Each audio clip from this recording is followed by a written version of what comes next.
The 18th Conference of the Parties to CITES has been shrouded with controversy, with many Southern African proposals having people wondering whether the votes are being based on science. Divisive results have SADC member countries questioning whether they should remain as members, and SADC countries showing strong support of one another, such as the Zimbabwean delegation's support for the Namibian proposal of white rhinos. I also want to acknowledge the previous speaker for acknowledging the good efforts that Namibia has done. I think that should be the spirit of COP. We should celebrate where there is success. Here is Namibian Minister of Environment and Tourism, Honourable Pohamba Shefeta. Yes, today we had some submissions from Southern Africa. We have several submissions, including that one of Namibia, for downlisting our white rhinos to Appendix 2, from Appendix 1 to Appendix 2, which of course could not carry, the vote could not carry. There are some views that some feel that Namibia is still, the population is still small, which we contested that Namibia's population is the second largest population in the world. Our white rhinos are second largest. But those countries that really hold views that do not based on science. Instead of applying science, they just politicizing the whole matter. But as a SADC region, we are the region that has got the largest population of the iconic species. We will reconsider our staying in CITES if it is the case. We're going to have a meeting and we're going to make statements here. There are countries that are coming here to make submissions to uplist or a species that they don't even have that type of species in their country. But somebody has the audacity to come and talk about the species that I don't have. But we are taking note of all these things. We will go back as SADC and they will discuss about this and they will take a decision. It's different countries and different parties to this, and we see, we reconsider our position in this CITES, because if CITES does not really help us to conserve our wild animals, but frustrating those who are doing good, then I think there is no need for us to stay in CITES.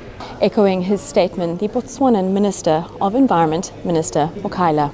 A great disappointment, shocking outcomes, no link to the reality on the ground where we are. I think people divorce this from the harsh reality. The harsh reality is very simple. We've got climate change issues. We have an increasing wildlife population. We have increasing human population. We have shrinking land, fertile land or productive land. We have to produce food. We have shortage of water. So it's not just about talking about elephants or rhino. It's about talking about economies in Southern Africa. For me, that is what is most disappointing, because we seem to be divorced from that reality.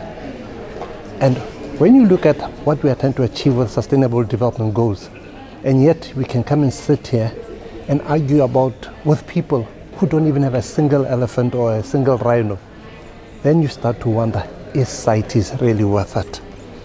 I think CITES has long passed its sell-by date. We need something else, something that speaks to the issues of today, which is reality. We cannot be emotional about it. We cannot bury our heads in the sand and think the problem will solve itself by saying stop trade. Our communities are dependent on these species. Our communities forgo so much. They don't plow, they don't rear cattle or sheep or goats or whatever, because wildlife destroys our life. They get killed. So I'm absolutely gutted with the CITES. Absolutely no science whatsoever. We are here to listen to NGO emotions telling some of our African countries what to do at the promise of we will help you. We don't need help. We've got the resources. These resources should help us, not them.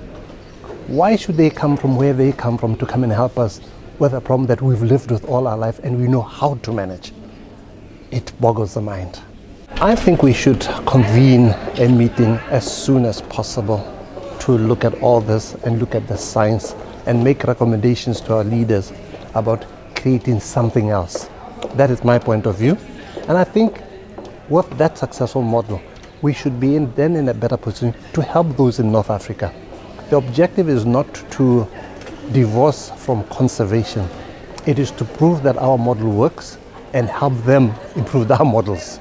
So I'm here to ensure that we can help them in that struggle because they are definitely failing. As to what happens next, we'll keep you informed.